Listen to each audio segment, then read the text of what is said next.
Magandang araw. Ayan, may pang-ulam na naman tayo ulit. Dahil tayo ay namana na naman kagabi. Ayan complete costume pa tayo dyan Dami nating balot. Balot na balot tayo kasi summer na. Ting salabay na naman or jellyfish. Marami na naman salabay. Delikado kasi pag nasalabay tayo kaya kailangan balot na balot yung ating katawan.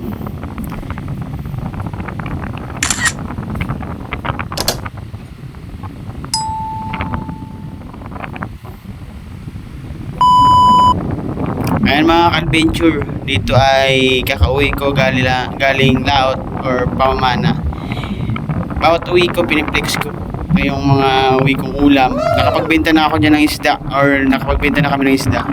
Nice! Ito yung mga uwi kong pang-ulam. Marami tayong huli na alimasag, kaya na makakatikim tayo ulit ng alimasag. Paborito yan ng aking anak. Buhay na buhay pa yung alimasag dahil kakahuli lang natin. Libre na naman tayong ulam. Ayan, sa mga gustong makatikim ng aking dalang seafoods, punta pa siya lang dito sa bahay. Nice! Ayan, lagi tayo may uwing kaban-kaban, tawag yan. Inihaw po natin, napakasarap yan inihaw. Parang surahan din yan.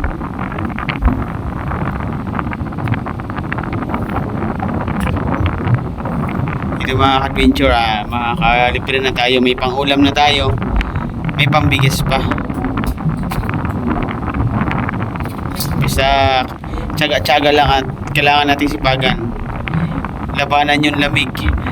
Sa panahon ngayon ay summer kaya wala masyadong lamig. Bawas-bawasan na yung lamig.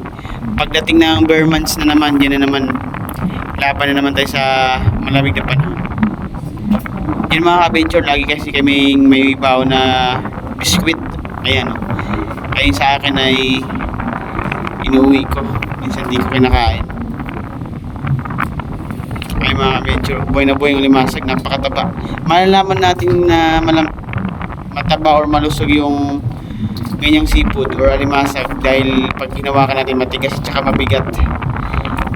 Diyan ay malalaman natin na mataba talaga yung alimasag. Yung isda na yun mga ka-adventure, yung itim, yan yung isa sa napakasarap din sa bawin. Yan palang kaliskis. Napakasarap din sa bawin mga ka-adventure. Ako kung tawagin dito. Sabaw lang yan, nagmamantika. Ay mga ka-adventure, sa mga walang sawang nagsusuporta ng aking channel, sa lagi nagpapanood ng aking videos, thank you very much. Sana hindi kayo magsawa. JR Vlog TV, palike na po at pasubscribe ng aking channel sa mga bago pa dyan. Thank you for watching.